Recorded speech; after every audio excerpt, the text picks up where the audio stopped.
Hi guys, Dave here. It has been a hot minute since I've been able to actually record a new theory video. Sorry about that. A lot of real world stuff's been happening. You can check my last video and where I'm trying to actually write a story up for a submission for Tales from the Crypt, but I'm not here to talk about that right now. But seriously, check out my last video. Anyway, today I thought I'd finally get around to talking about some Flash news.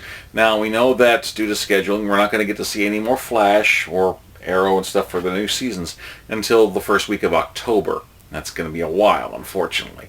But in the meantime, I do plan on keeping this channel active and making occasional posts with theory stuff, updates about the news that's coming. I mean, the new cast that's going to be coming with several new people in Legends of Tomorrow. It looks awesome. They're trying to change things up for Arrow. Still waiting to hear if anything good from that.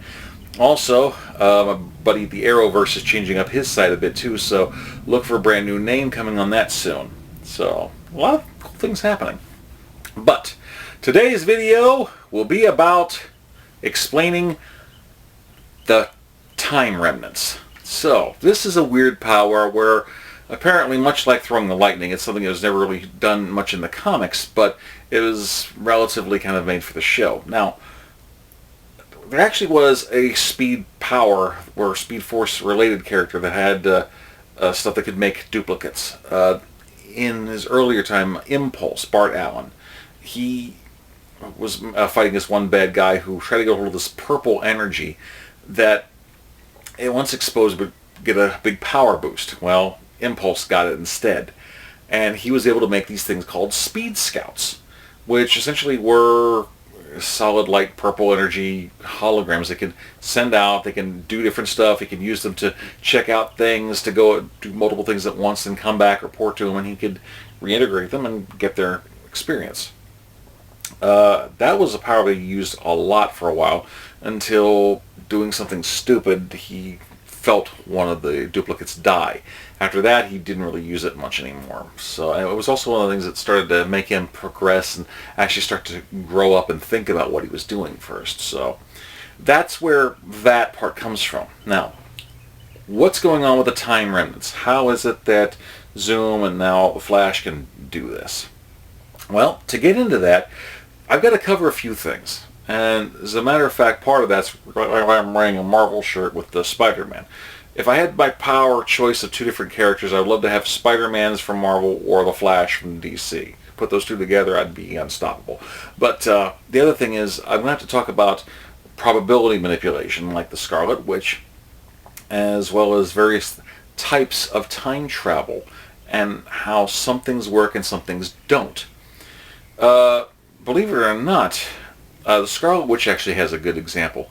When she does her hex powers, not in the movies, that's telekinesis apparently, but in the comics she does where she manipulates probabilities. She's actually zapping something at a certain thing where she's trying to manipulate the time, or probability rather, for things to could go a different direction or whatever. It's kind of like flipping through alternate realities at that moment and causing the most likely or the least likely thing that could happen and changing it to where that's what does occur. Now, Schrodinger's cat is another good example of this. When we start getting into the quantum mechanics, effectively what you're doing is you're seeing that when you get into really small subatomic particles or waves, you know that things are supposed to act a certain way. You know that electrons are attracted to protons and so on. Well, we normally would think that, okay, this should act this certain way. But with quantum mechanics, the second you start to observe something at a really small, basic part of the way reality works, just by your observing it, it changes the course of it. It alters its probability and makes it go off into something else. You are the very thing that affects it. You're the thing that changes it off into this other tangent. And just like Scarlet Witch's hex powers, this is kind of what's going on, Schrodinger's cat style, when the Flash and Zoom make Time Remnants. See, They're connected to the Speed Force. The Speed Force is supposed to be an interdimensional energy of motion and kinetics that travels within and throughout all of time, space, realities. And when you're actually in the Speed Force, you are effectively a part of something that's connected to all realities, all time, all space at once. So, what they're doing is, much like Scarlet Witch, they go back and they try to check out a specific time to pluck someone from. Now, the way this is working is, at the moment they check out that particular point to pull out a time remnant, they are creating or tapping into an alternate reality. It's an alternate time where, you know how where Barry has had several different times where some or himself or others have come back in time and rewritten himself, or like the night his mom died, there were 3 or 4 Barrys that time. Well, imagine every time you do that, every time a time traveler comes through, the second they do, it's not so much as just creating a new timeline, but it's actually creating an alternate timeline, because the original one that they came from was one that they never went back in time and experienced themselves or ever meeting themselves. But the second that the other one comes through, that's when things can get a little wobbly. That's when you can affect time. That's when you can change the course of events and other timelines don't happen. Now, according to the rules we got down in Legends of Tomorrow, you can actually change an event in the past and not immediately wipe yourself out. The crew of the Wave Rider took themselves as an infant and removed themselves from the timeline. And unfortunately, the way time goes in, the second you're removed from time, or that particular dimension, you are no longer an effect of it. You are outside of it. So it no longer counts as your passing there. As far as you know, you no longer exist in that until you come back in time and you start to exist again. They remove themselves as babies and kids, and if they didn't come back within a certain set of real time, they were going to wipe themselves out. But they had hours and even days to do so. So that was wiggle room. The way that they've had it set up there is there's certain things that happen that it's kind of like concrete. You can pour it and it's still kind of mushy, but it takes real time to set. That's the rules of what they're doing with time travel. So I think we can apply that with making the time remnants. You're going to another point in time, getting a hold of a copy of you from essentially a new reality. And that point of reality, the person better, all of a sudden, if you don't get that person back or that person doesn't die, then you're creating a paradox. You're going to cancel each other out. Also, another good example, Dragon Ball Z. When Trunks, and this is the way that the Marvel Comics did for a while too, with the original Guardians of the Galaxy in the 30th century, they had it to where these guys would time travel back in time and work with guys in our time.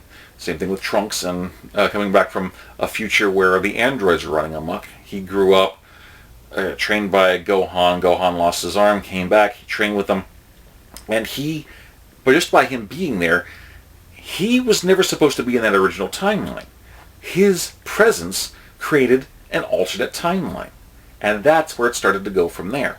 But because he comes from another time, the way that time circuits are in his system, and the way this used to be in Marvel too, because you've created an alternate reality, the thing you're doing there doesn't affect your actual history. You've created a whole other one that will go on, and hopefully it'll be better. That's why when Trunks travels back to the future, he goes back to the same screwed up future where Goku died, Gohan died, everybody died, and he's the only one that remembers the different timeline. That's kind of what they're playing with here. What happens here is they've got a moment where the concrete is kind of mushy and set, and you've created a new timeline, an alternate reality timeline that's merged with it. Within that wiggle room, you can have a time remnant running around doing things before you break time, create a paradox or whatever. You have to go back either into the Speed Force or back to your own time or reality. You have some wiggle room time to play with. That's how Zoom was able to make his duplicate for Hunter Zolomon. That's how he's able to make another version for Flash to fight. That's how Jay Garrick Zoom was able to die by him killing himself and still being alive. Effectively, you've created another reality. Now, it's a strain on the body and a strain on the Speed Force. As Barry said, you can't do it every day, but with enough energy, you can create a time remnant by grabbing a hold of another part of another reality, convincing yourself that, hey, one of us is going to go here, and the other one being okay with that. Effectively, that time remnant becomes a part that is part of a reality that knows that it's got to sacrifice itself so that this reality can be set right. It's just kind of disappears on itself. But as that's why part of the reason why he has to have a certain level of ability to do this. I hate the way they're describing it like a video game status bar. You have to have this much power or health before you can do the time remnant. Really? Serious? Okay, I understand they're trying to explain that, so I get that's why they can't just pull it out every day. But yeah, basically that's what he's using. He's using the Speed Force to tap himself into an alternate reality, and that duplicate has a short shelf life to either take care of what's going on and then going back, or being wiped out to keep from the paradox from happening. This is how Zoom was able to kill himself, even from an earlier part, because he's killing himself from an alternate reality. Now, yes, you can go back into your own time and screw things up. You're creating a different tangent and stuff, but he's tapping into the very quantum parts that allows you to touch it, and you've made another reality, another little portal, another little window into that. That's how Barry was able to, after getting juiced up by tachyons, to run into Supergirl's reality in that. You're all space, all time, all possibilities. And the Flash is key to that. A lot of speedsters are. They're just not fully aware of it.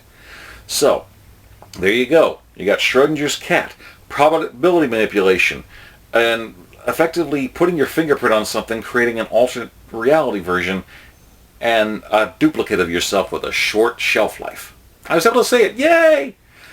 So at least that's what I believe. What do you guys think, and how do you think that the Speed Scouts, or I'm sorry, not Speed Scouts, Time Remnants will work? I keep getting it back and forth. That's the way I keep thinking when I think about the duplicates, because it blew my mind. I never really saw that before, and originally, here's another fun thing.